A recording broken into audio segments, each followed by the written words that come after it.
The certain women with them came to the tomb, bringing the spices which they had prepared. But they found the stone rolled away from the tomb. You went down there, you saw the stone. Whether this place is the tomb, it doesn't really matter. You know, he rose, so it doesn't really matter whether it's here or not. He says that they found the stone rolled away from the tomb. And then they went in and did not find the body of the Lord Jesus. And then it happened that as they were greatly perplexed about this, that behold, two men stood by them in the shining garments of the angels.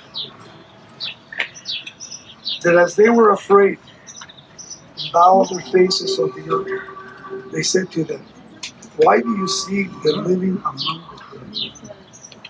The living among the dead. He's not here, but he's risen. Remember how he spoke to you when you were still in Galilee, saying the Son of Man must be delivered into the hands of sinful men and be crucified. On the third day he will rise again. And they remembered his words. And then they returned from the tomb and told all of these things to the 11. Judas already was departed, and to all the rest. And there was Mary Magdalene, Joanna. He goes on to say, and the other women with them, who told these things to the apostles, and their words seemed to them to be idle tales, and they did not believe them.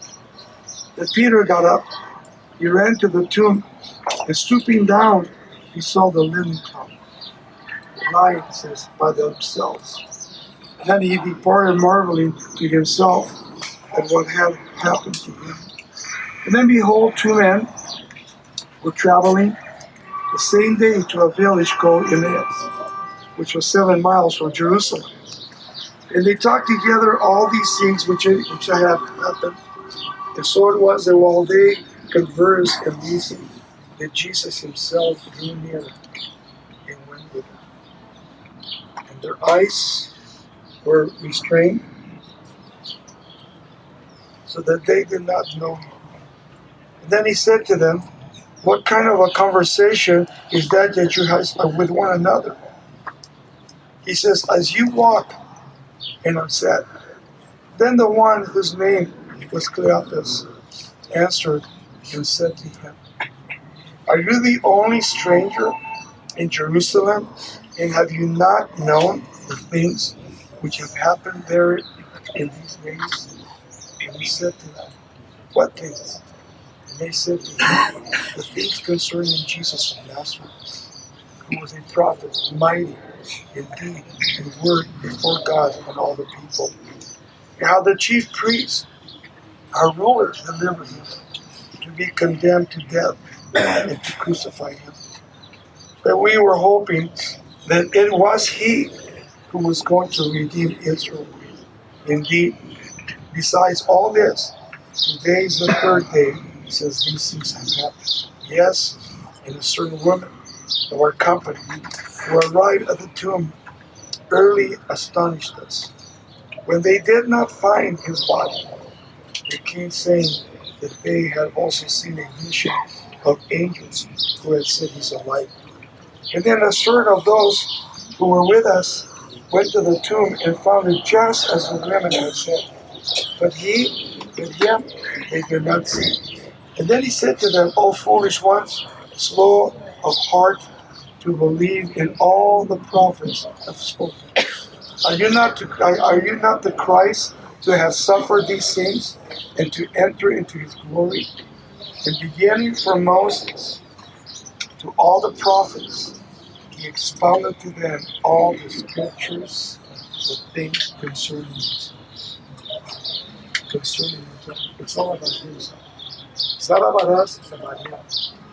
And I think that when you come to this place before we leave here tomorrow, that we would never forget, because you've been here, that you take back the message he has risen. He has risen. Not only has he risen, but he's actually taking your life and my life and look what he's done with us. Every one of us came here. And for me, you're part of my family. You will continue to be part of my family. I want to continue to pray for you, pray for me, my wife, my family. That God will continue to use us as long as we are here, as long as we have left in our lives.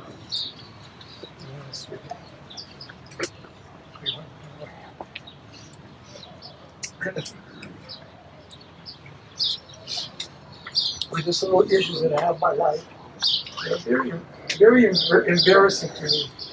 That I'll be sharing. I told you before, I have these things where I can't speak, I can't read, and sometimes I have to get off the pulpit because it's embarrassing to me. But I know, like Paul, that God will allow this in my life. I went to the dentist, they can't do nothing. The specialist, they can't do nothing. But I know that God has given this in my life to keep me on my knees. And sometimes we all have something in our lives, and people get bitter towards God and angry towards God. But I know one thing, that He gives us these issues to keep us on our knees, to keep our faces on the floor, on the ground. So when we're looking down, then we can look up and say, Jesus, you did touch my life. And we can give Him the glory, the honor that He deserves, and the grace and the mercies that He's given to each one of us. So awesome.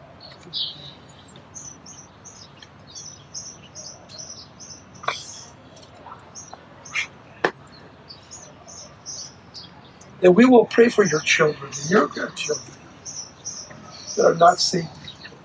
That God will touch them and that God will give them to the next generation. You take the message. We're living in a time when the message is actually dying out because of all the things that the world has to offer. And we know that God is greater than it. He is God. And He knows your children, He knows your grandchildren, He knows you, and He will never ever forsake you. He will always be with you, no matter what you do. The Holy Spirit brings you back because the Holy Spirit was left behind to convict us of our sins. To convict us. And I would pray that before we leave here, that as we partake of the bread and the cup, we'll give you just a few minutes, a few seconds here to examine your heart, just between you and God. And then we're going to partake of the communion. So go ahead and examine your hearts. I'm alive and well, your spirit is within me, because you died and rose again. Now forgiven, because you were forsaken.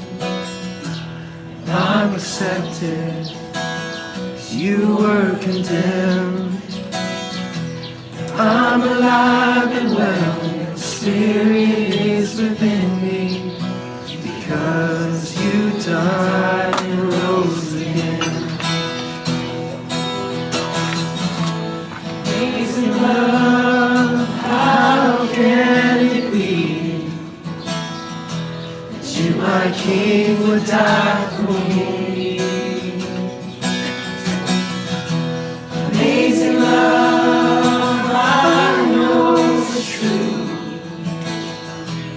It's my joy to honor you in all I do. I honor scars that still remain, and forever they will stay. Just how much you love me. So I want to see forever my love, forever my heart, forever my life is yours. Forever my love, forever my heart.